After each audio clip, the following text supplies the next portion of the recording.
A.W. 토저라고 하는 목사님이 계십니다. 굉장히 좀 유명하신 목사님인데요. 이 목사님이 이런 말씀을 하셨습니다. 오늘날 복음주의 교회가 전하는 하나님은 사람을 놀래키는 하나님이 아니다라는 말씀을 하셨습니다. 이 말씀에 대충 짐작을 하셨겠지만 요즘 교회들이 하나님의 사랑, 하나님의 오래 참으심, 하나님의 용서만을 선포하다 보니까 하나님의 심판, 그리고 하나님의 진노, 그리고 하나님을 진노케 하는 죄악에 대해서 성도들이 진지하게 생각하지 않게 되었다는 말입니다. 토저 목사님이 이렇게 생년에 이렇게 연수를 보시면 요즘 분이 아니시라 한 70년 전에 저 말씀을 하신 건데, 그러면 지금은 그 상황이 더욱더 악화되어 있으리라 생각합니다. 하나님의 심판, 그리고 그 하나님의 심판을 일으키는 어떤 죄악들이 점점 강단에서 사라진다는 거죠. 그래서 저번에도 말씀드렸지만 이민 목회의 핵심은 이렇게 등 두들겨주는 목회라고 이제 말씀을 드렸던 것이, 워낙 삶이 힘드니까 하나님께서 위로하시고 또 하나님께서 격려하시고, 그래서 이제 사람들이 거기서 힘을 얻는 것에만 귀를 기울이지, 우리들의 삶을 지적하고 하나님이 이런 죄에 심판하십니다, 진노하십니다라는 것은 안 들으려고 하는 것이죠. 그래서 설교학 시간에 설교 가리키는 교수님들이 죄에 대해서 얘기를 하지 마라, 아예 꺼내지 말라, 이제 이렇게 가리킨다고 한다고 합니다. 자, 그런데 사실 오늘 본문은 굉장히 우리를 놀래키는 하나님의 모습이 등장을 합니다. 그 하나님의 모습이 어떠한 모습인지를 이제 15절, 16절이 이제 보여주고 있는데요. 한번 보시죠. 노끈으로 채찍을 만드사 양이나 소를 다 성전에서 내쫓으시고 돈 바꾸는 사람들의 돈을 쏟으시며 상을 엎으시고 비둘기 파는 사람들에게 이르시되 이것을 여기서 가져가라. 내 아버지의 집으로 장사하는 집을 만들지 말라 하시니. 자, 우리가 보통 예수님이면 항상 인자하시고 사람들을 다독이시고 불쌍히 여기시는 예수님만 생각했는데, 여기 보니까 채찍을 휘두르시고 상을 완전히 엎어놓으시고 사람들을 내모시는, 분노하시는 모습을 보이고 있습니다. 얼마나 이 모습이 무서웠던지 거기 있는 성전 경찰들, 상인들이 예수님을 가로막지 못했습니다. 예수님의 이 대노하는 모습에 모두가 놀란 것입니다. 그런데 특별히 놀랐던 사람이 있었을 것인데 그가 바로 제자들이었을 것입니다. 여태까지 예수님과 함께하면서 예수님이 얼마나 자비로우시고 긍휼이 많으신 것을 계속해서 확인해 보았는데, 아니 오늘 성전에서 보시는 예수님은 막 채찍을 만들어 휘두르고 사람들을 내쫓으니 아마 무척이나 제자들이 놀랐을 것입니다. 그런데 그 대노하는 예수님을 보면서 제자들이 성경 한 구절을 떠올렸습니다. 그게 바로 17절입니다. 제자들이 성경 말씀에 주의 전을 사모하는 열심히 나를 삼키리라 한 것을 기억하더라. 자, 이것은 바로 이제 시편 69편 9절의 말씀인데요. 이제 시편 69편은 다윗의 시입니다. 다윗이 여러 가지 한탄하면서 하나님께 이제 시를 올리고 있는데, 그 절에서 이제 9절이 이제 자기가 성전을 사모하는 마음을 이제 보이자 그 열심이 너무나 이제 다른 사람들의 눈에 지나치게 보였던지 가족까지도 그를 이제 비난하고 이제 그에게 이제 화를 냈다라는 어떤 장면이 바로 시편 69편 이제 9절의 말씀입니다. 그러니까 예수님께서 상을 엎으시고 환전상을 모두 내쫓는 그런 모습을 보면서 제자들이 더 시편 69편 9절의 말씀을 생각했다는 것입니다. 그러니까 다윗이 하나님에 대한 열심으로 성전을 사모했던 그 모습이 바로 예수님에게서 고스란히 보였다는 것입니다. 자, 그래서 그 하나님을 사랑하는 마음이 커지니 예수님께서 사람들을 내쫓고 채찍으로 휘두르시는 모습으로 연결되었다는 거죠. 자, 그렇다면 이제 우리가 관심을 가져야 될 것은 도대체 성전에서 무슨 일이 일어났길래 이렇게 예수님이 평소답지 않게 대노하셨을까를 생각해 보셔야 합니다. 자, 그것은 바로 이제 그 당시 성전에서 일어나고 있는 성전 사업과도 관련되어 있습니다. 좀 설명을 해드리면 이렇습니다. 유대인들에게 유월절은 굉장히 좀 특별합니다.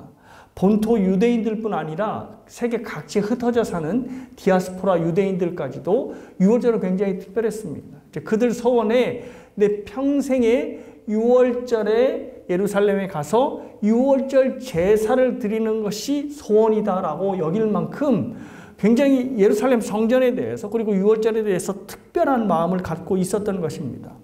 그래서 유월절이 되면 뭐 전국뿐 아니라 세계 각지에서 몰려든 유대인들로 정말 인산인해를 예루살렘에 이루었던 거죠. 역사가에 의하면 평소 예루살렘 인구가 10만이었는데 유월절 기간에는 100만이 되었다 합니다. 그러니까 무려 10배나 증가가 되었던 거죠. 모든 이들이 바로 유월절 제사를 드리기 위해서 이제 성전으로 모여드는 겁니다. 근데 여러분이 알다시피 재물이 있어야 제사를 드리는 건데 뭐 전국에 있는 사람은 일단 둘째치고 해외에 살고 있는 디아스포라 유대인들이 무슨 수로 재물을 가지고 하나님 앞에 제사를 드리겠습니까? 그러니 재물을 가져올 방법이 없는 겁니다. 그래서 성전, 그러니까 유대 지도자들이 이들이 제사를 드릴 수 있게 하자라고 해서 저 이제 성전의 바깥들, 근데 이제 그게 이제 이방인의 뜰이라고도 하는데요. 저기에 이제 그 사람들이, 제사자들이 재물을 살 수 있도록 이제 이렇게 조그맣게 이제 상점들을 열었던 모양입니다. 자, 그런데 저 상점이 이제 엄청난 수입을 가져다 준다는 것을 이제 시간을 지날수록 이들이 알게 된 것입니다. 그래서 유대 지도자들이 자, 성전을 유지해야 되고 성전을 보수해야 한다라는 명분으로 이제 저 상점, 그러니까 재물들을 파는 상점들, 그리고 또 하나는 이제 외부에서 들어오는 사람들이 성전세를 내야 되니까 이제 그 사람들을 환전해주는 환전소, 이 두 가지의 사업을 유대 지도자들이 인수하게 되었던 것입니다. 그래서 사람들은 당시에 이 두 상점들을 당시 제사장의 이름을 따서 안나스의 상점들이라고 부르게 되었습니다. 그러니까 이제 이 두 사업이 이제 공식화됐던 거죠. 자, 이때부터 저 이제 이방인의 뜰이 환전하는 환전 상인들 그리고 재물을 파는 이 상인들로 가득 미어지게 됐던 것입니다. 자, 그런데 우리가 좀 주목해 봐야 할 것이 이제 여기서 이제 어떤 비리가 탄생을 하게 되었냐면 검역관이 이제 재물을 이제 검사를 하게 됩니다. 그도 그럴 것이 제사에는 아무 동물이나 쓰일 수 없고 반드시 흠없는, 그렇죠? 구약에서 지시하는 재물이어야 되니까 그 검역관이 재물을 다 일일이 검사를 했다는데 재물을 검사하는 검역관이 되기 위해서는 무려 18개월 동안의 검사를 받았다 합니다. 그러니까 거의 2년에 가까운 세월 동안에 이 교육을 받으니 그 재물을 검사하는 그 모든 검사 절차가 얼마나 꼼꼼하다는 것을 알 수가 있습니다. 그래서 아무리 제사자가 집에서 가장 좋은 재물을 갖고 온다 하더라도 이 검역관이 봐서 이거는 재물로 적합치 않아 노 하면 하나님께 재물을 드릴 수 없는 것입니다. 자, 그래서 가장 안전하게 재물을 살 수 있는 방법은 뭐겠어요? 그냥 빈손으로 와서 저 이방인의 뜰에서 팔고 있는 재물, 검역관의 손을 거쳐서 팔고 있는 그 재물을 사는 것이 가장 안전하겠죠. 그래서 뭐 많은 사람들이 저 이방인의 뜰에서 재물을 사느라고 난리가 난 것입니다. 그래서 오늘 본문에서 말하는 것처럼 저 이방인의 뜰, 성전 바깥 뜰이 재물들의 우는 소리로 가득하게 된 것입니다. 또 하나 유대 지도자들이 수입을 올리는 경로가 또 하나 있었는데 그것이 바로 환전상이었습니다. 성전세를 낼 때는 저 이제 유대 지도자들이 허락한 저 이제 돈을 가지고만 이제 성전세를 낼 수가 있었습니다. 본토 유대인들이야 뭐 저 돈이 있었겠지만 해외에서 들어오는 디아스포라 유대인들 같은 경우에는 저 돈이 없지요. 그러니까 당연히 환전을 하는 것입니다. 근데 여기에 이 과정에서 환전하는 과정에서 이게 폭리가 취해지는 겁니다. 뭐 달러로 치자면 가령 뭐 이렇게 옛날의 기준으로 그러니까 그죠 100불 내면 그죠 뭐 10만 원을 거슬러 줘야 되는데 100불을 내면 뭐 지금은 뭐 많이 높아졌지만 100불을 내면 한 5만 원 정도 뭐 3만 원 정도밖에 안 거슬러 주는 겁니다. 그러니까 그만큼 환전의 차익을 통해서 폭리를 취했던 거죠. 자, 그래서 마태복음에 보면 이제 오늘 요한복음에서는 너희들이 아버지의 집을 장사하는 집으로 만드는 거나 이렇게 했는데, 마태복음에 보면은 예수님께서 너희들이 아버지 집을 강도의 소굴로 만든다 라고 분도를 하셨습니다. 그러니까 이 환전을 통해서 사기와 폭리가 취해지고 있으니까 예수님께서 강도의 소굴로 본 것입니다. 예수님은 성전에서 하나님께서 완전히 뒷전으로 밀려나시고 완전히 인간의 탐욕만 이게 넘쳐나는 그 현장을 보고 하나님께서 수치와 모멸을 당하신다고 생각하셨던 것이 분명합니다. 그래서 예수님께서 채찍을 휘두르시고 또 자판을 엎으시고 짐승을 내쫓으신 것입니다. 그러니까 시편 69편 9절의 말씀처럼 하나님을 향한 열심, 성전을 향할 열심 때문에 지금 예수님께서 대노하신 것입니다. 자, 학자들은 이 사건을 예수님의 성전 정화 사건이라고 부릅니다. 예수님께서 성전을 정화하신 이유는 말씀드렸지만 성전이 성전으로서의 기능을 제대로 발휘하지 못하기 때문입니다. 성전은 분명히 하나님의 백성들이 하나님을 만나고 또 자신의 죄를 씻고 그래서 하나님의 거룩을 만나는 장소가 되어야 하는 곳인데 성전은 더 이상 그런 장소가 되지 못했던 것입니다. 유대교 제도를 통해서 자신의 탐욕을 채우려고 하는 사람들로 득실되는, 그래서 하나님은 완전히 뒷전으로 밀려버리는 사건이 된 것입니다. 그래서 예수님께서 성전을 정화하여서 다시 쓰시겠다 하시는 생각으로 성전을 정화하신 것이 아니라 성전의 종말을 고하고자 상징적으로 성전 정화의 사건을 사람들에게 보여주셨다는 겁니다. 자, 그런데 흥미로운 것이 하나 있는데요. 그것이 뭐냐면 사도 요한이 이 예수님의 성전 정화 사건에 앞선 사건이 뭐가 있죠? 우리가 지난주에 봤던 가나 혼인잔치. 그 가나 혼인잔치에서 성전의 종말을 미리 보여주었다는 것입니다. 지난 2주 동안 우리가 가나 혼인잔치를 좀 살펴보았는데요. 거기서 말씀드리지 않은 한 가지가 있습니다. 그것이 바로 예수님께서 포도주를 만드신 물에 대한 이야기입니다. 자, 보통 우리가 가나 혼인잔치 하면 예수님이 포도주를 만든 것이 중요하지 예수님이 포도주를 만든 물이 중요하지 않다고 생각하잖아요. 그래서 물에 대한 생각은 별로 하지 않습니다. 자, 그런데 사도 요한이 6절을 보시면 6절과 7절을 이게 쭉 이어서 보시면 예수님께서 이 포도주를 만드실 때 어떤 물로 만드셨는지가 명확하게 나타나 있습니다. 그게 뭐냐면 정결 예식에 사용되는 물로 포도주를 만들었다 이렇게 되어 있습니다. 제가 이제 이 부분을 이제 2주 동안 설명을 안 드렸는데 이제 오늘 연결해서 드리려고 말씀을 안 드렸습니다. 유대인들은 여러분이 아시겠지만 굉장히 예식을 중요하게 생각했죠. 그래서 외출하고 들어오면 손발을 씻는 것을 항상 중요하게 생각했습니다. 뭐 그들이 청결하기 때문이란 것도 물론 이유가 되겠지만 그게 주된 이유가 아니라 그들의 율법에서 반드시 손과 발을 청결하게 해야 정결하게 된다는 종교적으로 그런 의미를 가지고 있었기 때문입니다. 자, 그래서 이들에게 항상 이들의 집에는 이제 손과 발을 씻는 정결 예식의 물이 있었는데 바로 예수님께서 물로 포도주를 만드셨는데 야, 물 한 바가지 떠와 해서 그 물로 만드셨는 게 아니라 그 집에 있는 정결 예식에 사용되는 물로 그것을 만드셨다는 것입니다.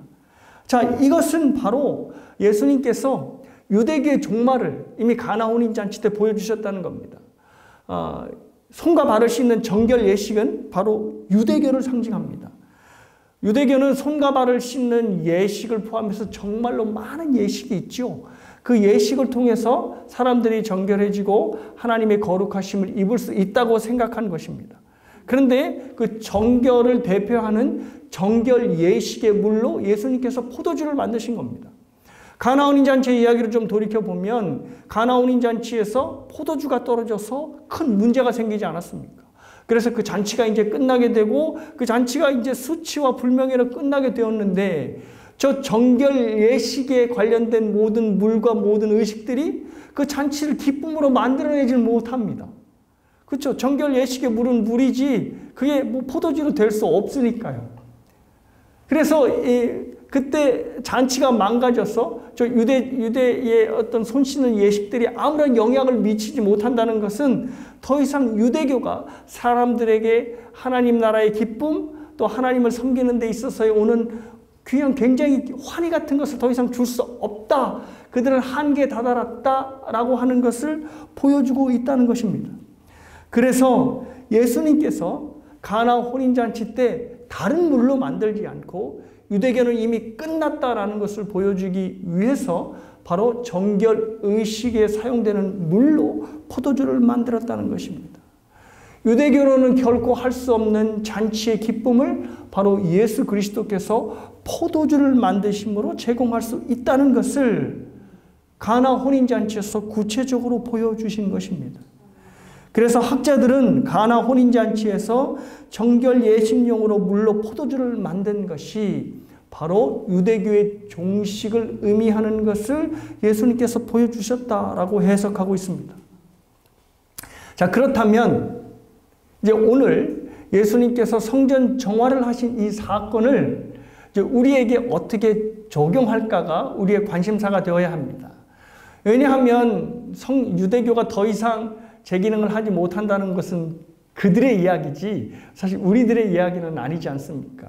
우리들은 뭐 성전과 상관이 없는 삶을 살아왔으니까요. 자, 그렇다면 예수님께서 왜 성전 정화에 대한 이야기를 우리에게 알려주셨을까, 보여주셨을까를 우리는 깨달아야 됩니다. 적용해 봐야 합니다. 그 적용점이 바로 여기에 있습니다.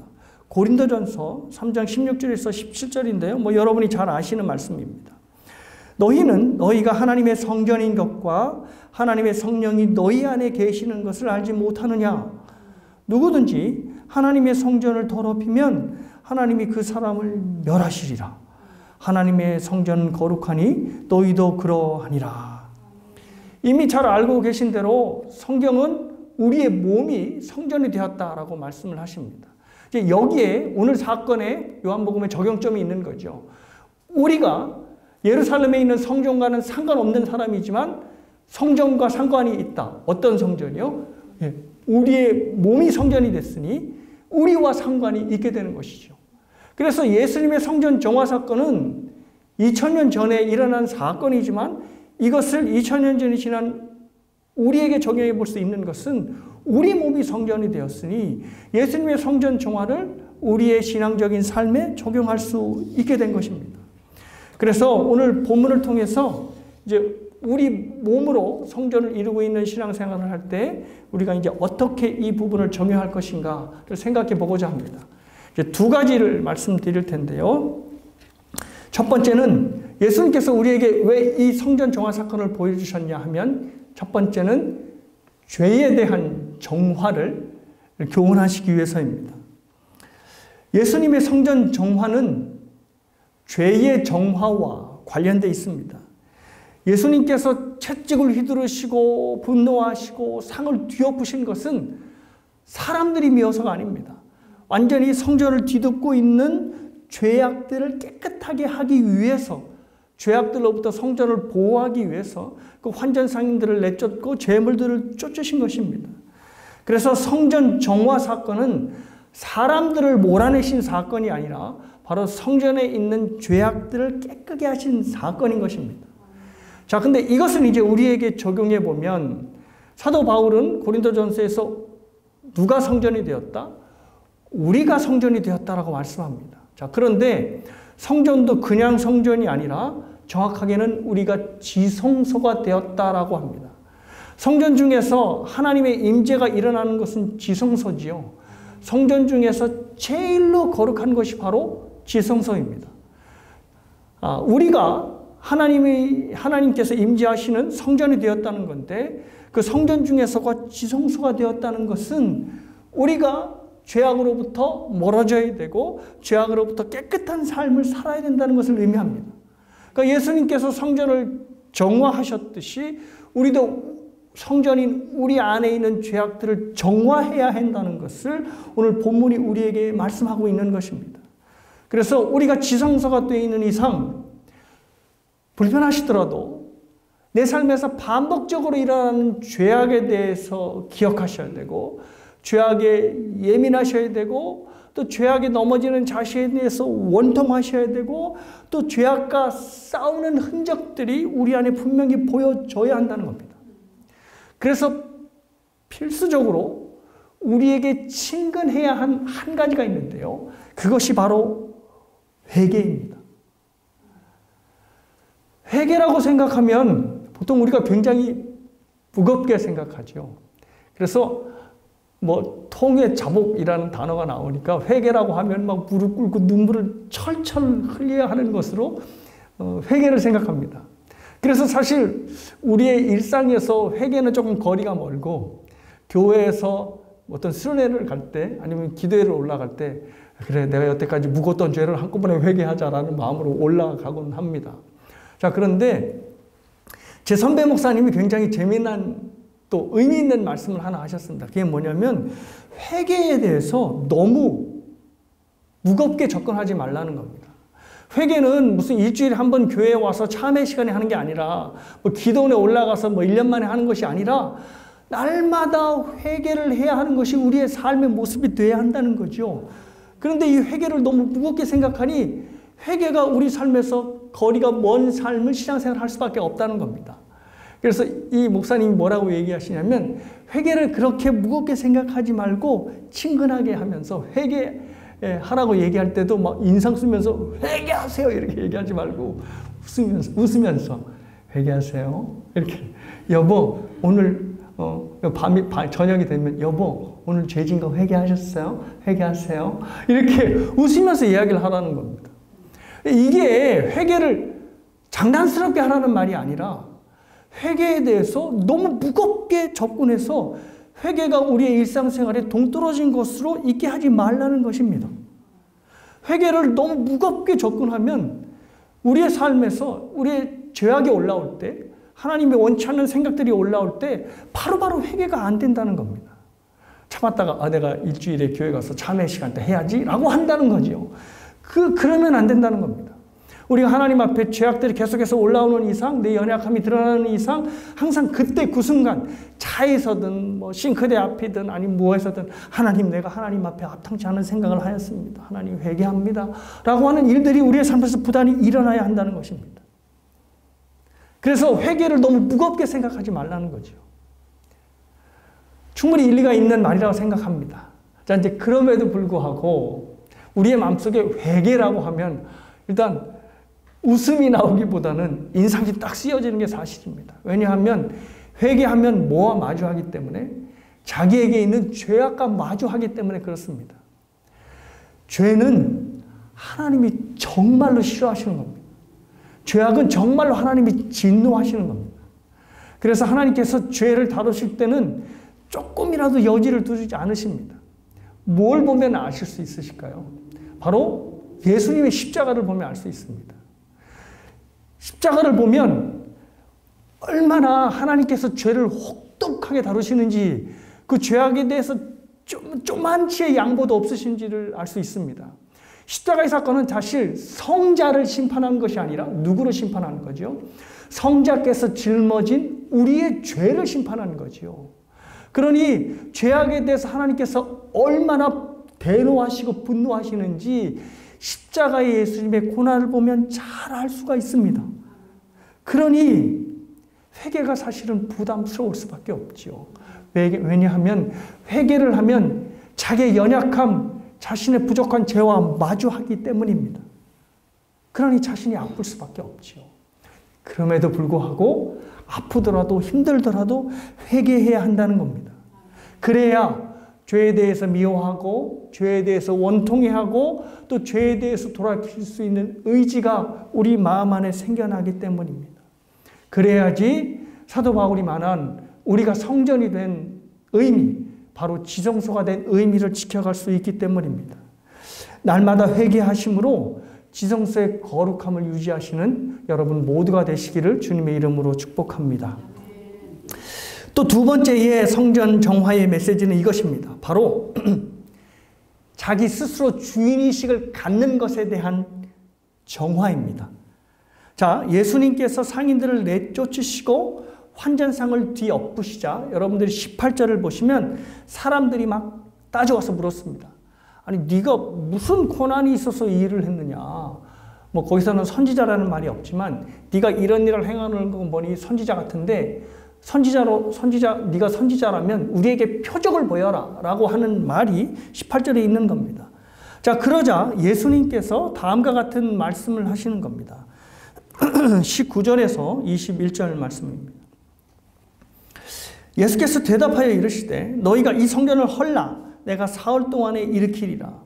유대인들이 이르시되 이 성전을 46년 동안에 지었거늘 내가 3일 동안에 일으키겠느냐 하더라. 그러나 예수는 성전된 자기 육체를 가리켜 말씀하신 것이라. 예수님께서 이 말씀을 하셨는데 이 말씀은 십자가에 죽으시고 3일 만에 부활하신 사건을 가리킵니다. 그래서 이제 자기 자신이 성전이시니까 3일 만에 부활한 것이 바로 성전을 다시 짓는다시는 것으로 해석을 하신 것이죠. 그래서 21절에 이 뜻이 무엇이냐면 성전이 바로 자기 자신이고 성전의 주인은 바로 나다, 바로 하나님이 나다라는 것을 말씀하시는 겁니다. 성전의 주인이 하나님이시라는 것을 선포한 겁니다. 그러니까 공간복음을 보면 예수님께서 이 선포를 하시자 유대 지도자들이 저거 죽여야 되겠다라고 결심을 한 겁니다. 그러니까 상당히 이 말에 예수님의 이 말씀에 유대 지도자들이 충격을 받은 것입니다. 근데 여기에 우리 적용점이 하나 있습니다. 그것이 뭐냐면 예수님께서 성전의 주인이라는 이 말은 바로 우리의 주인이 된다는 말과 같은 말입니다. 왜냐하면 우리가 뭐가 되었기 때문에요? 바로 성전이 되었기 때문입니다. 그래서 성전을 정화한다라고 하는 이 적용의 의미는 무엇인가 하면 날마다 내가 내 인생의 주인이라는 것을 깨끗하게 씻겨내는 겁니다. 내가 내 인생의 주인, 나의 주인이 아니고 누가 주인이다? 예, 하나님이 주인이다.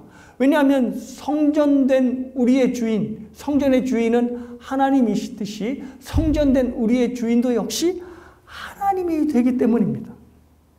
그래서 가령 이것입니다. 내 방식대로 삶이 움직여지지 않을 때 두려워지시죠. 근데 그 두려움을 당연한 것으로 생각하면 안 됩니다. 그 이유가 뭐냐면 내가 내 인생, 내 몸을 하나님의 것으로 생각하지 않고 내 것으로 생각하고 있기 때문에 그렇습니다. 내가 내 삶의 주인인데 반드시 A라는 대로 내 인생이 흘러가야 되는데 B라는 대로 인생이 흘러가니 불안한 겁니다. 그거는 당연한 생각이 아니라 불신앙적인 생각이에요. 그러니 이 생각을 어떻게 하라? 정화하라라는 것입니다. 그래서 주님께서 이끄시도록 내 손을 내어드리는 연습이 바로 저와 여러분의 삶에서 있어야 됩니다. 특별히 내 인생이 정말로 내 뜻대로 풀려가지 않을 때 무슨 뜻일까요? 하나님께서 내 인생을 잡아 끄신다는 겁니다. 그러면 어떻게 할까요? 안 돼요 하나님하고 버팅기지 말고 하나님께서 이끄시는 대로 손을 내어드리는 훈련이 바로 우리의 삶에 있어야 된다는 것입니다. 그 이유가 있습니다. 그 이유가 바로 에베소서 1장 7절에 나오는 말씀 때문에 그렇습니다. 한번 보십시오. 우리는 그 안에서 그의 은혜의 풍성함을 따라 그의 피로 말미암아 속량 곧 죄사함을 받았느니라. 예수님께서 우리를 하나님의 성전을 만드실 때 그냥 만드신 것이 아니라 어떻게 해요? 당신의 피로 우리를 속량하셨기 때문이라고 바로 에베소서가 말씀하고 있습니다. 속량은 여러분이 이미 아시는 분도 계실 텐데요. 몸값을 지불하다라고 하는 뜻입니다. 감옥에 갇히거나 아니면 노예로 팔려나갔을 때 어떤 사람이 보석금을 줘서 감옥에서 빼내거나 아니면 노예로 팔려간 그에게 몸값을 지불하여서 그를 자유로 풀어주는 이 과정을 이 돈을 속량이라고 합니다. 그래서 예수님께서 우리를 성전을 만드셨을 때 하나님의 자녀로 삼으셨을 때 죄의 노예에서 하나님의 자녀로 자유인을 만드셨을 때 그냥 만드신 것이 아니고 자기의 피 곧 자기의 목숨값으로 우리의 모든 자유를 지불하셨다는 것입니다. 그리스도인이 누구냐? 바로 저 속량을 믿는 사람입니다. 내가 하나님의 자녀가 되었어. 내 인생이 하나님의 것이 되었어. 어떻게 하나님께서 나에게 목숨값으로 이 속량을 지불하셨기 때문이야를 믿는 사람입니다. 그러면 이 속량을 믿는 사람은 뭐를 절대 얘기하지 못할까요? 내 인생은 나의 겁니다 라는 말을 절대 할 수 없는 것입니다. 우리에게는 분명히 어떻게 보면 공짜로 얻은 은혜이지만 우리를 하나님의 자녀로 얻기까지 하나님의 치른 것은 하나님의 목숨값이었기 때문입니다. 이것이 우리에게는 당연히 은혜로 들리겠지만 그리스도인이 아닌 사람들, 이 은혜를 처음 듣는 사람들은 상당히 불편한 이야기로 듣습니다. 어느 목사님이 교회에서 신앙생활을 할 때 제가 뭐 예화로 전에 한번 말씀드릴 것 같은데요. 한 여성들을 상담하게 되었답니다.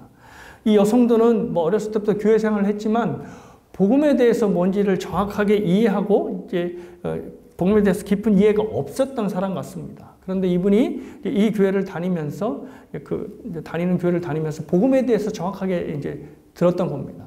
그래서 어느 날 이제 담임 목사님과 상담을 하는 기회가 됐는데 그 성도님이 이런 말씀을 하더라는 겁니다. 복음이 제가 듣기에는 상당히 무시무시한 이야기로 들립니다 라는 겁니다. 그래서 목사님이 왜 그렇게 들리십니까? 라고 했더니 이런 얘기를 하는 거죠. 구원의 이야기가 내가 뭔가를 해서 구원을 받았다고 한다면 내가 하나님께 하나님 저 이렇게 해서 구원을 받았으니 저는 하나님께 이러한 것을 받을 만한 권리와 어떤 의무가 있습니다. 그러니 하나님께서 내 인생을 이렇게 해주십시오 라고 요구할 수 있는 뭔가가 있는데 구원을 얘기를 하는 걸 들어보니 처음부터 끝까지 하나님께서 다 나를 위해서 하셨고 그것으로 인해서 내가 살아났다고 하니 내가 내 것을 하나님께 주장할 수 있는 것은 아무것도 없는 셈이죠. 결국 하나님께서 나를 구원함으로 내 인생이 살아났다면 내 인생은 더 이상 내 것이 아니고 하나님 것 아닙니까? 그러니 내가 내 것이라고 주장할 수 없고 하나님이 하자는 대로만 따라해야 하니 이거 무시무시한 얘기가 아니겠습니까? 라고 얘기를 하더라는 겁니다. 자, 이분이 복음에 대해서 정확하게 핵심을 이해하는 것입니다. 하나님께서 우리의 인생을 오롯이 자신의 목숨값으로 사셨으니 우리의 인생은 누구께 되는 거죠? 하나님께 되는 겁니다. 그러니 하나님께서 원하시는 대로 하나님께서 우리에게 요구하시는 대로 살 수밖에 없는 거죠. 그래서 어떤 분은 이 복음에 대한 이해를 정확하게 알고 내가 더 이상 내 인생을 내 것으로 삼기 위해서 나는 더 이상 교회를 다닐 수 없습니다 하고 어떤 분은 교회를 떠나셨다 합니다. 뭐 잘못된 선택이긴 하지만 복음이 뭔지를 정확하게 들은 겁니다. 내가 복음을 받아들이는 순간 내 인생은 더 이상 내 인생의 주인으로 행사할 수 없다라고 여기는 거죠. 바로 이것입니다. 우리가 성전이 된 이상 우리는 성전의 주인이신 그리스도가 될 수밖에 없다라는 겁니다. 그래서 그리스도께서 원하시는 대로 살 수밖에 없고 그리스도가 원하지 않는 죄악에 대해서 실천할 수밖에 없다라는 겁니다. 그래서 여러분들이 성전 종화를 하며 살아가는 것은 결국 이것입니다. 내가 내 삶의 주인이 아니라 내가 내 삶의 주인이 하나님인 것을 확인하는 이 모든 과정이 성전 종화의 과정이고 우리의 신앙생활의 과정이라는 것입니다. 마틴 로이드 존스 목사님이라는 분이 계신데요. 그분이 영적 침체에서 이런 말씀을 하셨답니다. 굉장히 뼈를 때리는 말씀인 것 같은데요. 한번 잘 들어보세요.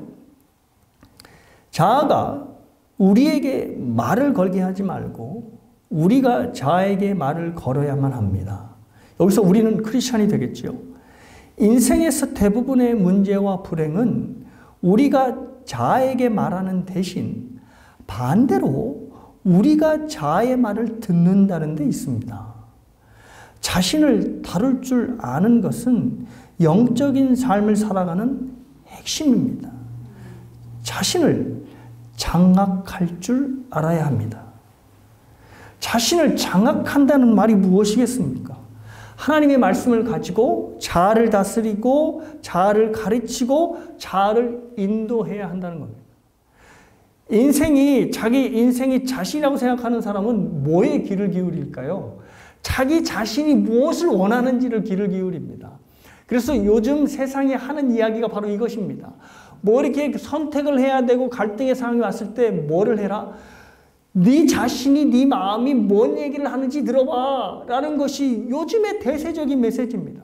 그래서 네가 원하는 것이 무엇인지, 네가 좋아하는 것이 무엇인지, 네가 바라는 것이 무엇인지를 생각해. 그리고 그것으로 선택해. 그러면 네 인생이 좋게 되는 거야 라고 이야기를 합니다. 근데 마틴 로이드 존스 목사님도 꽤나 오래되신 분이거든요. 근데 그분이 그 오래된 그 전에 저 이야기를 하신 겁니다.